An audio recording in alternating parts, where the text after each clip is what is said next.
It's really nice to just knit this sweater and finish it and have it ready to wear for 4 months while I didn't wear it because I was waiting to wear it on the podcast. I have 2 Angora bunnies and I just dyed their wool for the first time. This is Penelope. I love how the texture of the yarn kind of elevates this otherwise really basic design. I mean, she calls it the basic striped sweater. The name of the kit was Purse First is the name of the kit. Pursed. You guys ever do that? You just start combining words when your brain works faster than your mouth? That's what happened there.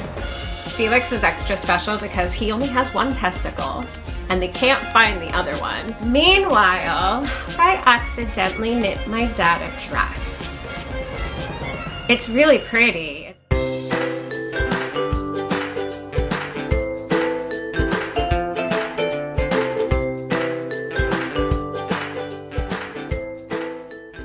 Hello and welcome to the Stop, Drop, and Knit podcast.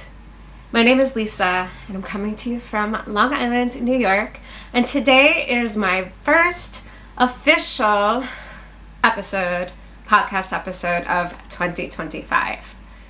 It's been a while since I've done a regular podcast episode, but I did catch you guys up on everything from the past 7 months that I had been working on in my Everything I Knit in 2024 video that I did a few weeks ago. But as far as a general podcast episode goes, it's been close to a year since we have done one of these, at least 9 or 10 months. So I might be a little bit rusty, but I'm really excited to get back into it and share all the things with you.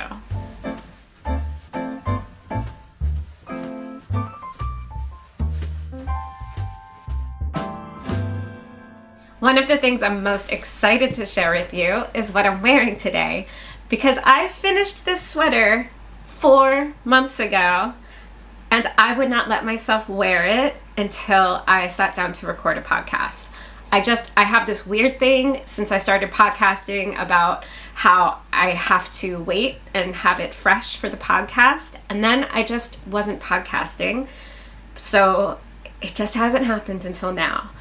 But the time has come. We are sitting down and recording at this moment, and I am finally wearing my framed sweater by Andrea Mowry.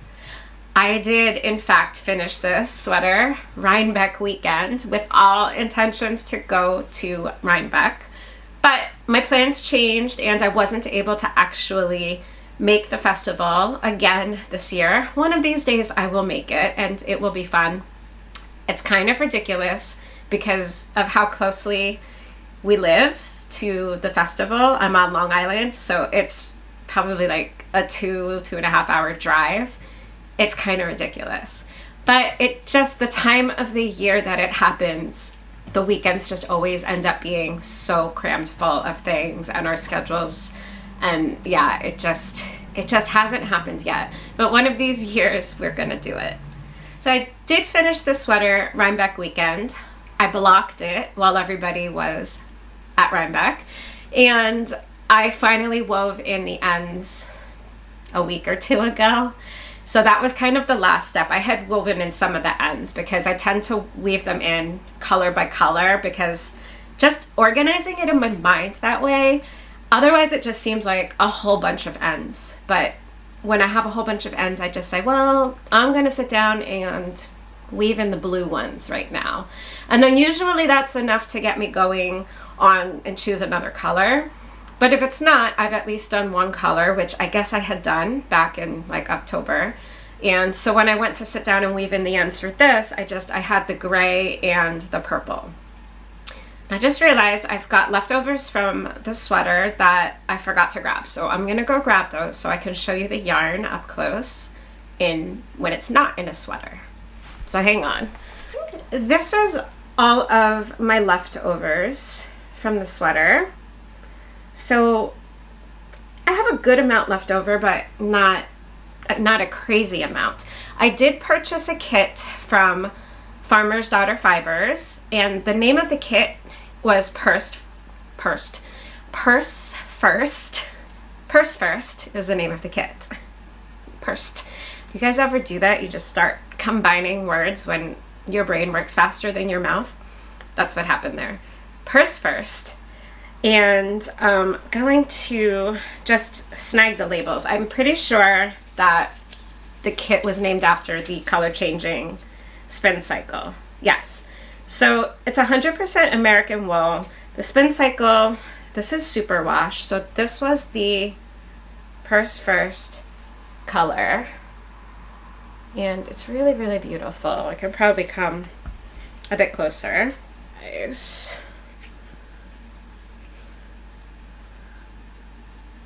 I love especially this hot pink, magenta, and navy blue kind of colorway going on there. I ended up getting a lot of colors from like the center of the ball where it was more of a solid purple, but I do have the pink in some places in the sweater. This color is probably my favorite in the whole skein. And I think I have a few places like around my elbow here where that pink started to come into play. I think from a distance, like the sweater tends to look just kind of purple and gray, and it is kind of hard to see the color changes. This sleeve has a lot more of the pink, and I think that that is really pretty. But I think from a distance, it just kind of looks like this purple and gray. I don't know, but it's really, really pretty. So, Purse First, I highly recommend this color. Dyed in the Wool is the color changing yarn, and then the other yarn for this sweater was a new collaboration between Spin Cycle and Farmer's Daughter Fibers called the Spinster's Daughter Worsted. And so it's spun in Washington and dyed in Vermont. And this is like a worsted weight, 100% superwash American wool. I don't know. I hear a lot of people really like it. I love the way it looks. I just don't tend to love superwash yarns, and this one really felt kind of squeaky as I was working with it. I also don't tend to knit with a worsted weight yarn very much. I'm usually knitting with much finer gauge, like fingering mostly. Fingering is what I knit with the most. So I don't know, something about this yarn, I didn't love the experience of working with it. The result is beautiful. I love my sweater. It's really comfortable to wear. Just the experience of knitting with it wasn't my favorite, and that's okay. So, but these were the other two colors in the kit. It was this teal and then this like light gray base. And so the colorways, like you used to, and Amos Moses. And I just got them confused because I pulled the labels out. I had them tucked in each skein, but then I got distracted talking to y'all and I just mixed them up. So I think the Amos Moses is the teal and the Love Me Like You Used To is the gray. I could have that backwards. That's just how this is gonna roll today. That's okay. All right. Okay, so yeah, that is my Farmer's Daughter Fibers Spin Cycle Andrea. It's my framed sweater. That's what I was trying to say. It's my framed sweater. I knit the size 3. I probably could have gone up to a size 4, actually. I do like the fit. It's comfortable. It's got the bracelet length, maybe slightly shorter than bracelet length sleeves, which is kind of nice because then I don't have to constantly be rolling up my sleeves when I wash my hands. My jeans are, you know, kind of not completely high-waisted, but I don't like a super cropped sweater, so I think the length is good as long as I have a rise on my pants that's high enough. So I'm happy with that. I also had purchased teal boots to wear with this sweater for Rhinebeck. Like I had the whole outfit planned out. And then, yeah, so I'm excited to wear it what I envisioned today, just for the podcast and to take my son to theater in the rain. But, you know, that's okay. So it's not Rhinebeck, but it's real life, and I really like this sweater. I've never done a Rhinebeck knit along sweater before, even though I had hoped to go to Rhinebeck in the past. I never got on the bandwagon to knit along. So that part of it was really fun. I was very monogamous with this sweater. I started it in September, and it was the only project actually that I worked on. I don't think I even had anything smaller going on at the time. I wasn't podcasting. I didn't have a ton of knitting time at that point. And so whenever I worked on this, it was the only thing I was working on, which was a really nice change. And I think we're going to see a bit more of that this year.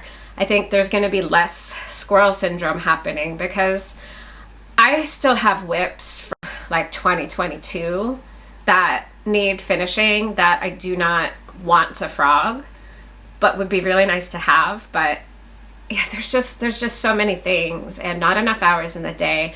So I think on larger projects, I'm going to try to be more monogamous with the knitting, because it was really nice to just knit this sweater and finish it and have it ready to wear for 4 months while I didn't wear it because I was waiting to wear it on the podcast. But, you know. Okay, so that's what I'm wearing. That is a finished object from 2024. So now we are going to go into what I have finished so far in 2025.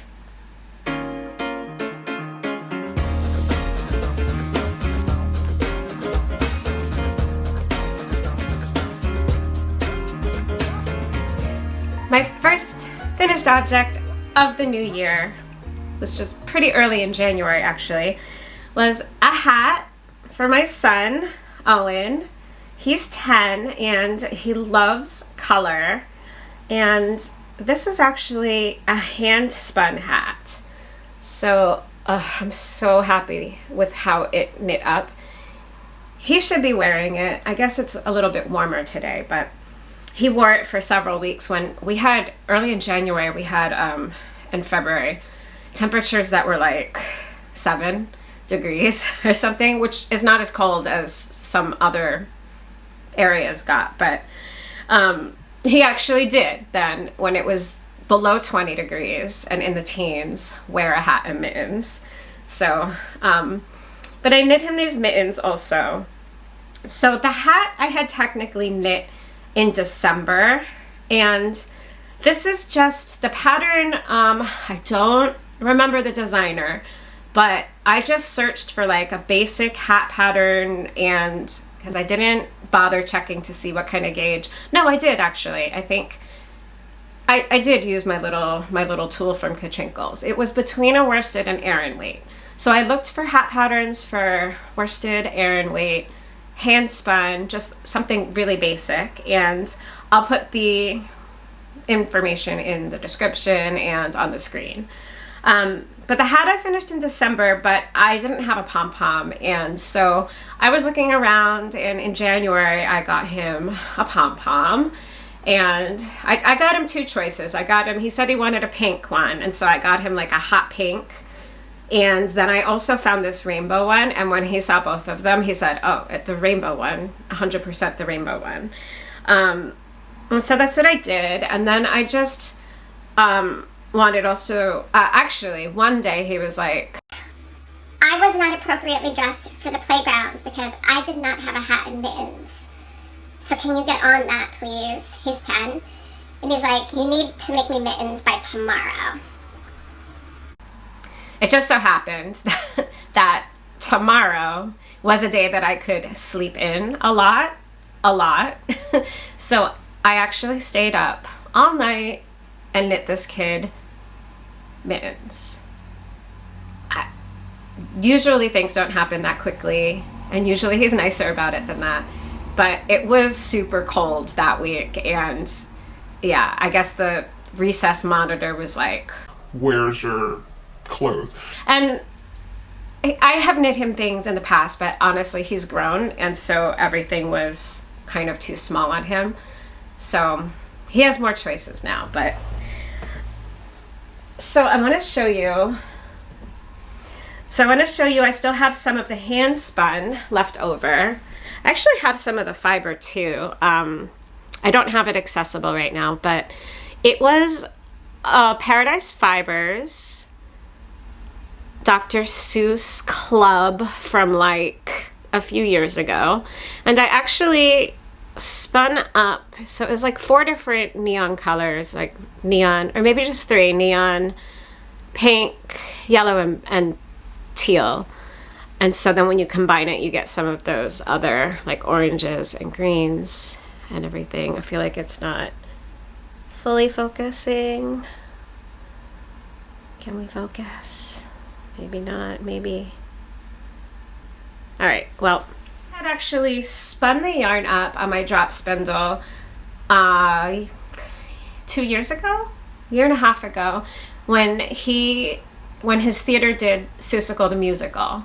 And so I took my Seussical yarn and I spun it up, and the intent was always to knit something for Owen with it. I think they gave us about 8 ounces of fiber, and I still have 4 ounces left. So I only used half of it. So I could spin up some more of this yarn if I wanted to. And it's so cute. I'll put in pictures of it on him, but just like a closer up of just how it knit up.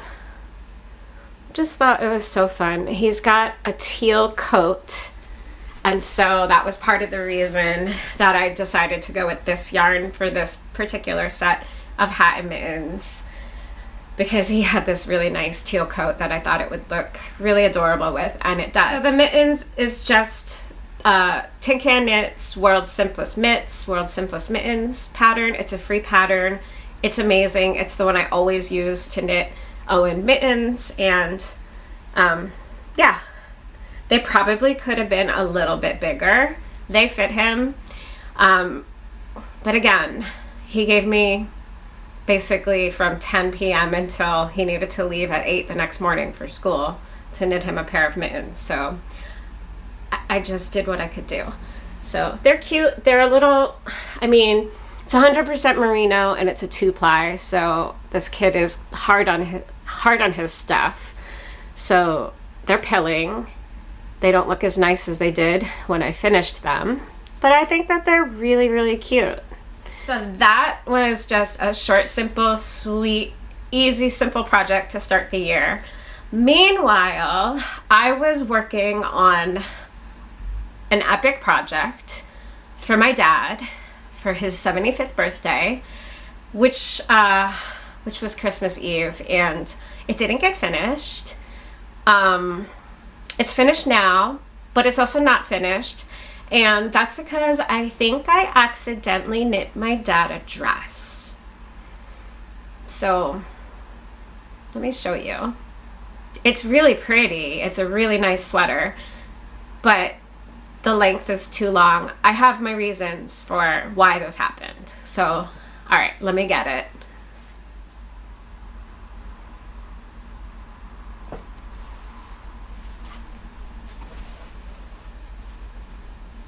I can't even fit all of it on camera. I think I really did knit him a dress. Goodness, guys. So this is my dad's dress, and oh my goodness. All right. So what happened? Here's the story, is that they go on cruises a lot. My parents are both retired. They relocated down to South Carolina, and they travel a lot. So they had gone on a trip to Norway, and my dad saw all these Marius sweaters, and he sent me a picture and said this would make a really awesome Christmas present. And I texted him back and I said, the yarn to make the sweater would also make a really nice Christmas present. And so he had texted me that after they were already not in Norway anymore. But they were going back. They went back less than a year later, I think. And so they knew exactly where to go. I think there's a nice yarn shop in Norway in one of the train stations. Any of you Norwegian viewers probably know exactly what one I'm talking about, and I have no idea what it is, but they knew where to go, and I had found the pattern, which is a pattern from Sandnes Garn, and it is Marius sweater number 10, or maybe it's a drops pattern. I don't remember. I'll figure that out and look it up and share it here, but it was Marius number 10, and you know, I didn't look too closely at the pattern other than just what it looked knit up in different colors so that I could replicate like what my dad had seen on his trip. And so I picked out the yarn, and well, I didn't pick out the yarn. I wrote down what amount of yarn they needed to get for each color, and when they went back to Norway, I said, you pick out the colors that you want. Here's the quantity you need for the main color of the sweater. Here's the quantity you're gonna need for the white and then the red. And so the women working at the shop helped them find the quantity, and all was good. They gave it to me over the summer, so I'd have plenty of time to knit it for his birthday, and I didn't touch it until November. I think I cast on in November, like a month before his birthday. So why did this go so wrong? The pattern was bottom up, you guys. It was bottom up.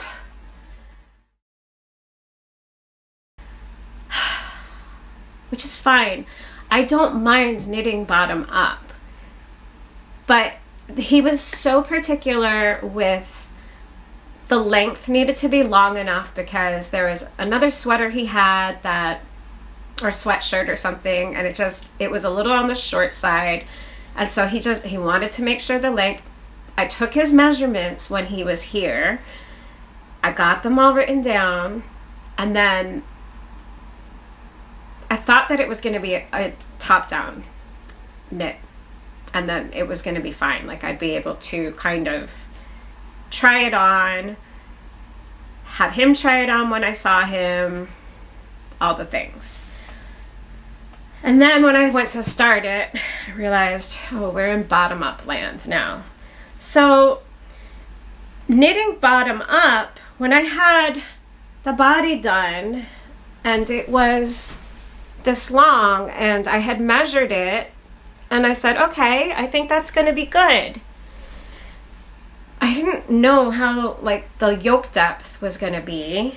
And I think with the sleeves also were knit cuff up, which is a little complicated now if I need to change the length because of increases and stuff. I could figure it out. I'm gonna have to do sweater surgery on this sweater in the body, but not until I see my parents again and can have my dad try it on, and so then I'll be able to tell how much I need to take out. I'll put lifelines in, I'll snip it. I've done this before. I knit a sweater for myself where I fussed with the length a lot. That one was top down.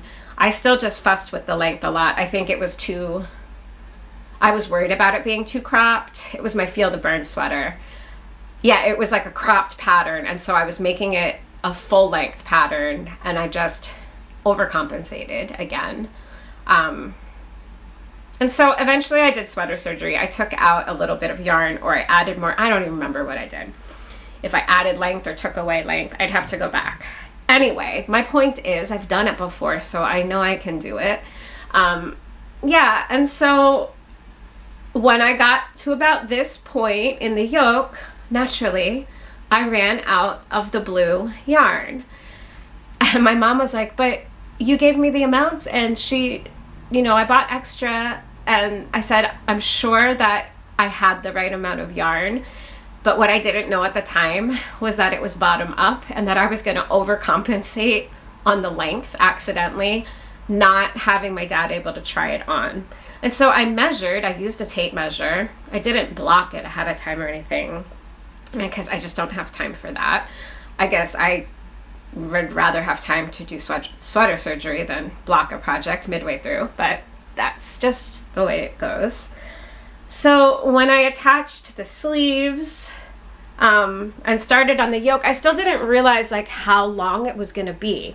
I mean, my dad he's not a huge man, he's not like huge, but he's bigger than me. I think the width is gonna be fine. I chose the second size.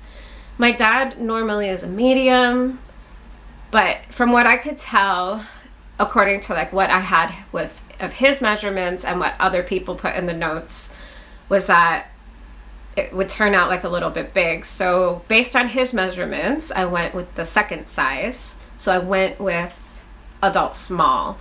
And yeah, I will put this on later and show you just how long it is, but like it's almost down to my knees. It's kind of ridiculous. So I'm imagining I'm gonna have to take out a good 2 inches, but I think that the rest of the fit is gonna be fine. I'm not sure yet whether I'll take any length out of the sleeves or if he'll be content just to roll up the cuff so that it's like a folded cuff. So we'll see. I'll do whatever I need to do because my dad never asks for anything, and the fact that he saw this sweater and asked me to make it for him, I want him to really like it. So I'm not just gonna throw in the towel and be like, well, here you go, enjoy your dress. No, he'll get a sweater that he can wear. And it's kind of funny because he lives in South Carolina now, where he grew up on Long Island in New York. So he only can even wear a sweater when he's traveling either to visit us in New York or like going on one of their trips somewhere where it'll be cold enough for a sweater, because this heavy sweater, he's not gonna ever need this in South Carolina. But he wanted it and he asked me to make it, and so as any good daughter does, you knit a sweater for your dad. So I think it turned out really great. This was my first time knitting with Peer Gynt. Sandnes Garn Peer Gynt was what they picked out. I enjoy this yarn so much that I actually ordered a sweater quantity of it for myself. So you guys will be seeing me work with it again at some point. Yeah, I really like it. So I think the color work turned out so beautifully. And it was my first time doing a traditional Norwegian design, and I loved it. So I'm gonna knit more things at some point that are more traditional like that. Yeah, so you'll see this again at some point after I have adjusted the sweater to actually fit my dad, because right now I'm pretty sure, based on how it's fitting on me, I'm pretty sure it's still gonna maybe not look like a dress the way it does on me, but it's gonna be way longer than necessary. Okay, so that is the only other finished object that I have, so we can move on to whips.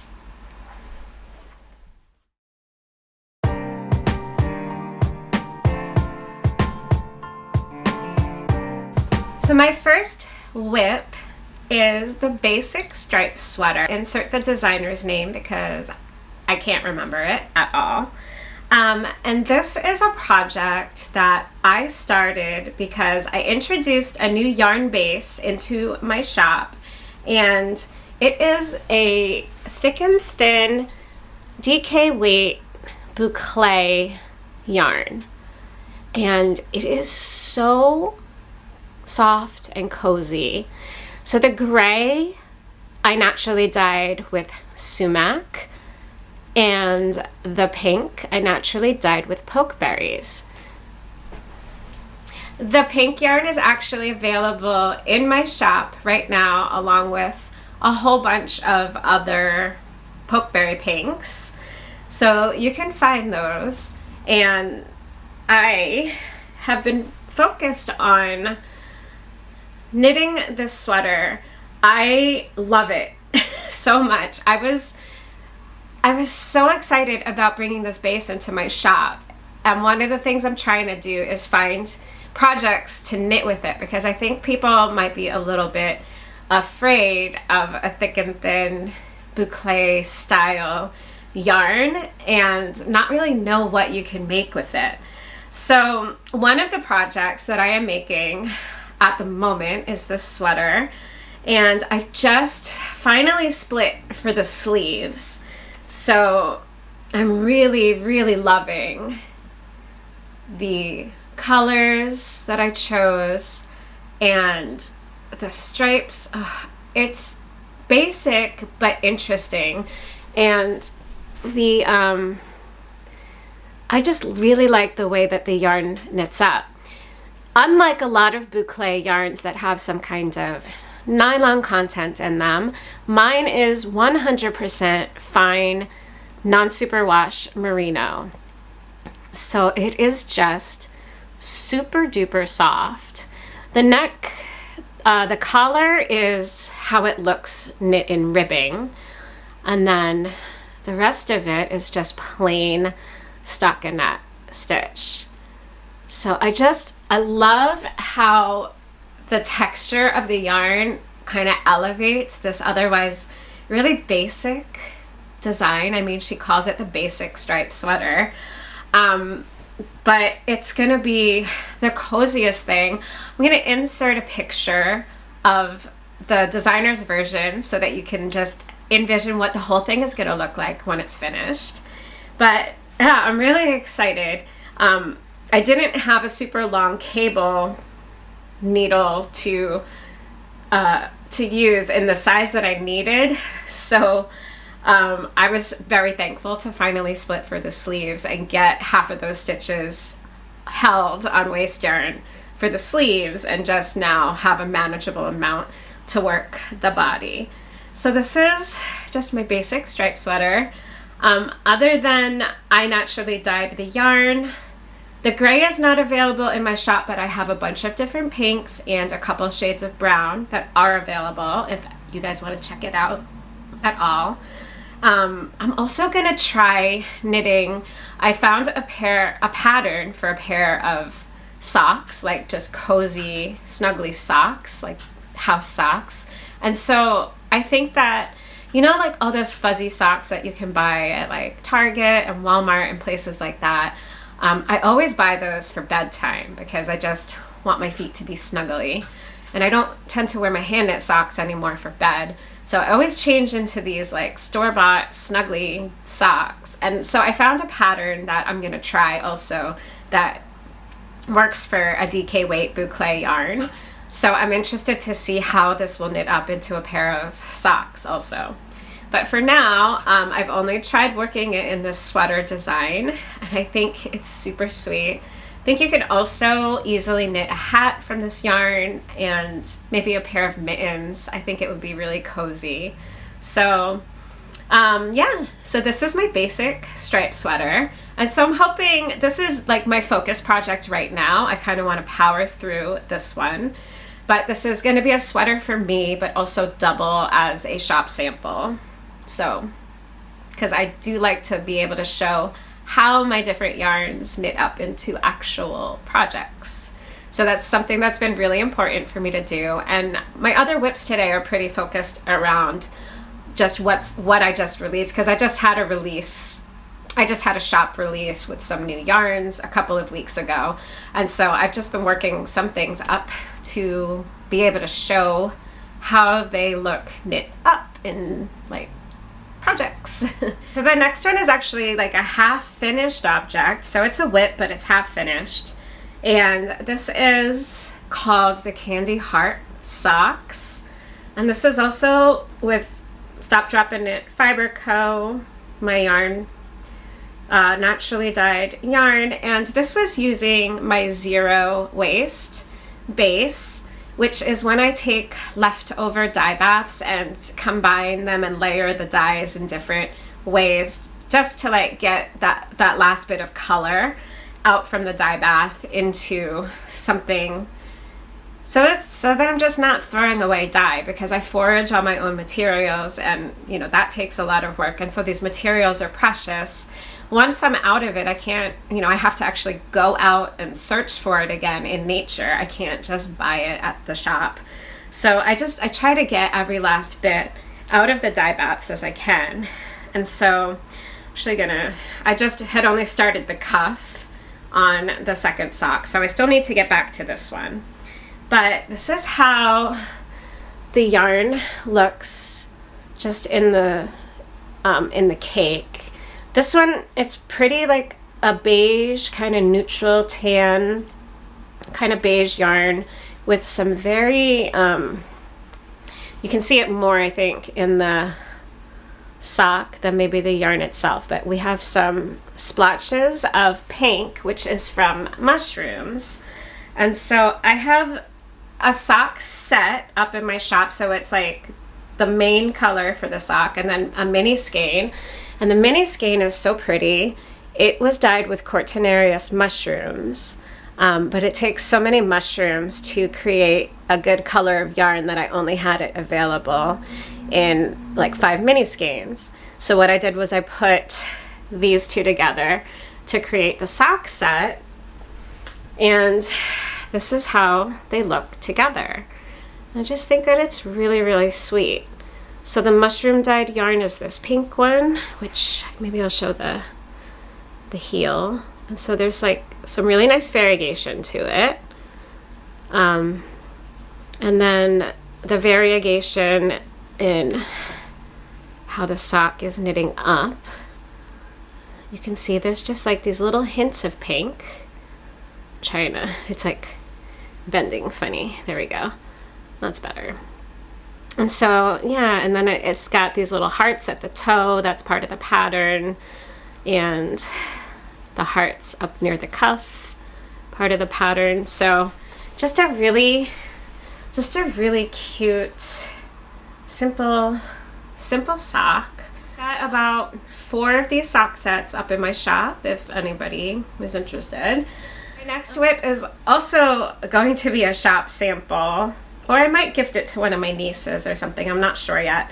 But I'm knitting the Cold Hearts hat, and this is what I have so far. I will come a little closer so you guys can see. I've only done maybe the first 20 or so rounds, but this was also both of these colors both of these yarns are in my shop right now. This is my this is my Dream DK base. Cuddle is the boucle yarn. Dream DK, and these were both dyed with pokeberries. The lighter was the exhaust bath from the darker color. The colors are sold separately, but I just thought that they would be really an ideal pairing for a colorwork design because of the contrast between the darker pink and the lighter pink. And so this is a DK weight yarn, 100% merino, and the lighter color I named Bubblegum, and the darker pink is Flamingo Fruit Punch, I think. So those are the 2 yarns. And I'm hoping this will definitely be a finished object by the next podcast. There's enough yarn between the 2 colors where I could knit the reverse colors into another hat. So I might do that because I have twin nieces who might really like this. But then again, I need to check because I don't know if they still like pink because now they're 13 or they're turning 13 next month. So this might be too young for a 13-year-old. So it might just be a shop sample, or maybe I'll knit a pair of mittens. Either way, you've got enough yarn with the 2 colors to knit 2 hats or a hat and a pair of mitts. So that's just what I've been working on for shop samples. And we can move on to Knitworthy.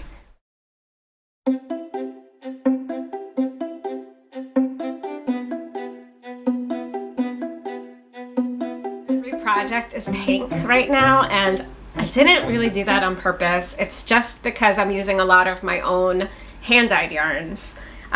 This one, Owen dyed this one, and it's not natural dyes, but last year when it snowed, we did a little bit of snow dyeing with some Kool-Aid, and it's not a natural dye at all because Kool-Aid is definitely not natural. But it came out so nicely. I gave him more than the red and pink colors, but the way that he combined them, just all of the red and pink went into the yarn. So it basically is a pink and white yarn. So Owen did this one. And so I am knitting him a pair of socks from it. I'm trying to get them done in time for Valentine's Day, which is tomorrow. So I don't know if I'll get there or not. I am, how far am I? This is the second sock, so I'm not even at the heel yet, but we're almost there. But I did knit him one sock, and the pattern that I always use for him is called half-pint socks. Truthfully, his feet are now as long as mine are, but his, the width of his, he's got very narrow feet and his legs are very skinny. So there's two sizes in that pattern, and when he was younger I would always knit him the smaller size, and now I knit him the larger size, which is like 52 stitches around. This fits me. Like, I have very small narrow feet, and so 60 stitches tends to be too big for me, so I'm usually going down to like a 56. So the 52 and the fact that we have the same size feet, basically this sock fits me. So if he decides he doesn't want it, then I'll just keep them for me. But I just wanted to show you how his yarn dyeing came out. There's like a few little specks of blue in there from the blue Kool-Aid powder, but like you really can't see it that much. But I thought he did a really good job. And I mean, this is my sock yarn base, so this is on a non-superwash yarn, and it is 80% merino, non-superwash, and 20% recycled nylon. So that is what the sock base is, and I just think it's knitting up really, really nicely. So I've got that going on for Owen, and then there's one more Knitworthy project. This I haven't started yet, but I'm going to show you. I caked up the yarn for it. My cousin and his family sadly lost their home in the fires in California, in the Palisades fire. They were like the first day that people were losing their homes, they lost theirs. And so I've been following my cousin's wife on Instagram, and they have two little boys. One is a baby, and Finn is maybe 3 or 4. Like, he's young. He's in school, but I think he's in either pre-K or kindergarten. So he's about that age. But she had posted like this picture of all of Finn's stuffed animal friends that he no longer had. I mean, they had to evacuate so quickly. He was in school. She was driving to the school to pick him up. So they didn't have anything with them at all when they left. And so when she posted the picture of the stuffed animals, I messaged her and I said, I really want to knit him a new stuffed animal. What was his favorite? Like, what is his favorite animal? What does he like? And she said his favorite was a puppy. And so I knew exactly what pattern I was going to knit. And so I always buy my stuffed animal pattern kits from Barrett Wool Co. Susan B. Anderson makes the cutest stuffed animals. Last time I showed you the happy bunny in my Knits in Review video from Everything I Knit in 2024. And the puppy kit, which she doesn't currently have, I looked and it uses the same yarn and same quantities as she has in her Happy Bunny kit. And so I purchased another Happy Bunny kit, but this is going to be a puppy. It's actually going to be Waffles, the puppy, and he's gonna be knit in, so I think it's like her bulky home twist or something. And so I chose this color because it looked most similar to the puppy that he had lost, his stuffed puppy. And it also comes with like yarn to make a sweater, and so this is the color yarn I chose for the sweater. So these yarns, hopefully this week sometime, I'm going to sit down and actually knit up Waffles, the puppy, so that I can send it over to them. I think they're staying in Arizona right now with one of her sisters. Yeah, I know that Owen has his bunny and mouse stuffed animals that I knit for him when he was about 5. And he doesn't still take them everywhere like he used to, but he sleeps with them every night still. And Bunny and Mouse are his buddies, and he's 10 now. And Bunny and Mouse, I think, will probably go off to college with him. Like, Bunny and Mouse are special. And so I just wanted him to have, you know, maybe this puppy won't be that special in the same way that Bunny and Mouse are for Owen, but I just wanted to do something for him to bring a smile to his face. I can't imagine what they're going through, to just have their lives completely upended like that in minutes, basically. So I'm going to be working on the puppy this week, and I will try to at least get some pictures. I don't know if I'll get to podcast again before I end up sending it off, but I will definitely at least take some pictures of the finished puppy. And yeah, so I just hope that it's something that will bring a smile to his face when so many things have changed so quickly for them. Okay, so I have been doing some dyeing on my bunnies, so I really want to talk to you guys about that.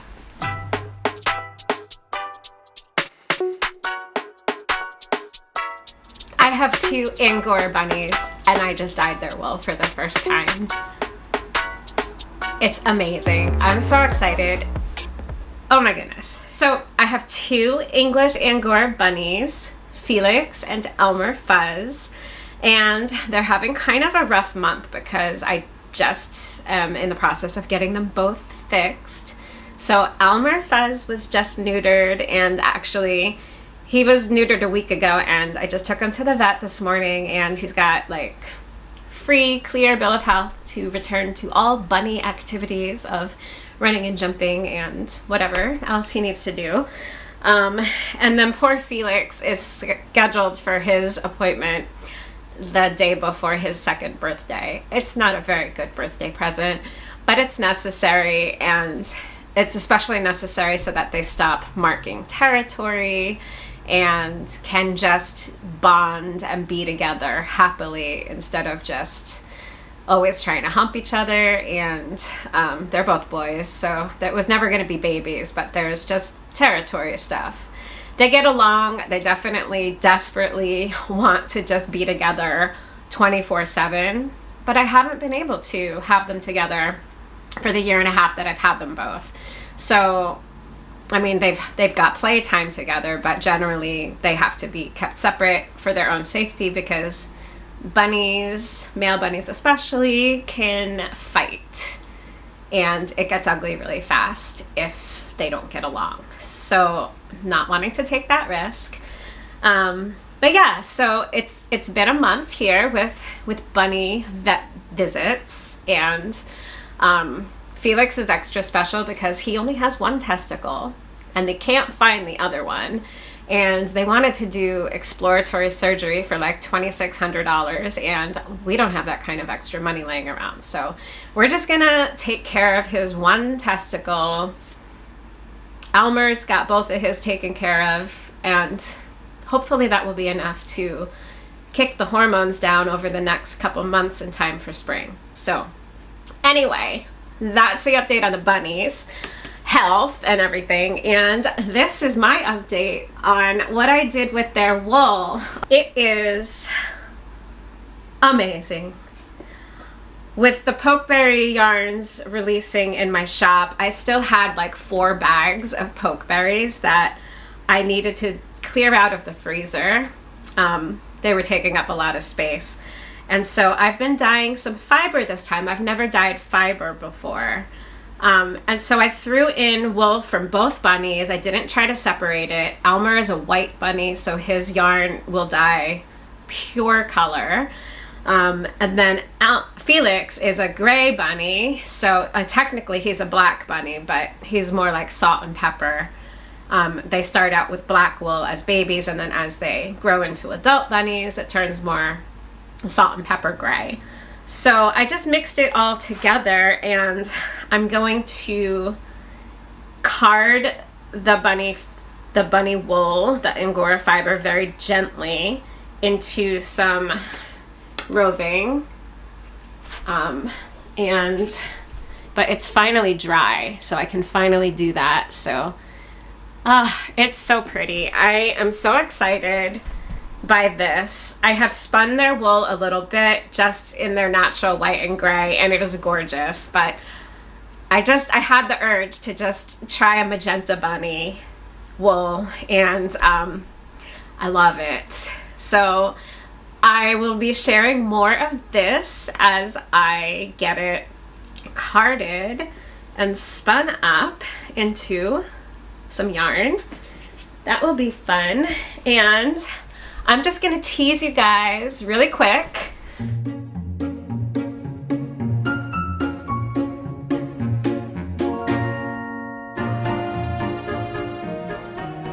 I need to leave in about 2 minutes to go down to the bus stop and get my son, but I have one very exciting acquisition, and she's right here, and I've been working on another video, but you guys, I got a spinning wheel.